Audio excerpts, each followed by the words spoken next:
एक समय की बात है, एक गांव में एक ब्राह्मण रहता था। एक बार किसी परिवार ने उसे अपने यहाँ ब्राह्मण भोज पर बुलाया और दान में उसे एक बकरा दिया।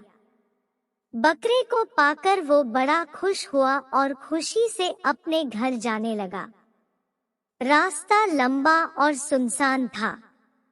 रास्ते में ब्राह्मण के कंधे पर बकरे को देखकर तीन ठग के मन में उस बकरे को चुराने का विचार आया। तीनों ने उसे हथियाने की योजना बना ली। तीनों अलग अलग हो गए।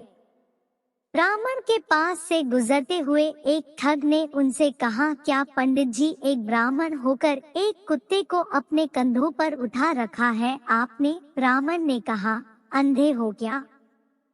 कुछ भी अनाप शनाप बोल रहे हो? तुम्हें दिखाई नहीं देता ये कुत्ता नहीं बकरा है? इस पर ठग ने कहा, मेरा काम था आपको बताना, आगे आपकी मर्जी। थोड़ी दूर चलने के बाद ब्राह्मण को दूसरा ठग मिला। उसने ब्राह्मण से कहा, पंडित जी क्या आप नहीं जानते उच्च कुल के लोगों को अपने कंधों पर कुत्ता नहीं लादना चाहिए। ब्राह्मण ने उसे भी झिड़क दिया और आगे बढ़ गया।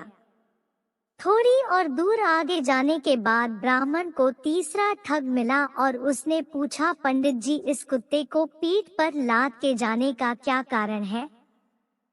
इस बार ब्राह्मण के मन में शक आया कि कहीं उसकी ही आंखें तो धोखा नहीं खा रही है। इतने लोग तो झूठ नहीं बोल सकते।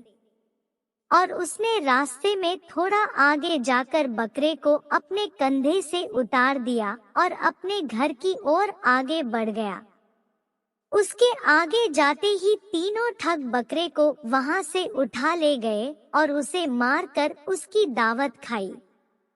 तो दोस्तों, इस कहानी से यह सीख मिलती है कि कई बार झूठ को भी बार बार बोलने पर वह सच जैसा मालूम पड़ता है और लोग धोखे का शिकार हो जाते हैं। तो दोस्तों, कैसी लगी आपको हमारी आज की कहानी? आप अपने अनुभव हमारे साथ साझा करें और भविष्य में आप किस विषय पर वीडियो चाहते हैं हमें कमेंट में बताएं और लाइक करें, शेयर करें और अगर चैनल पर नए हो तो सब्सक्राइब करें। आप सभी का धन्यवाद।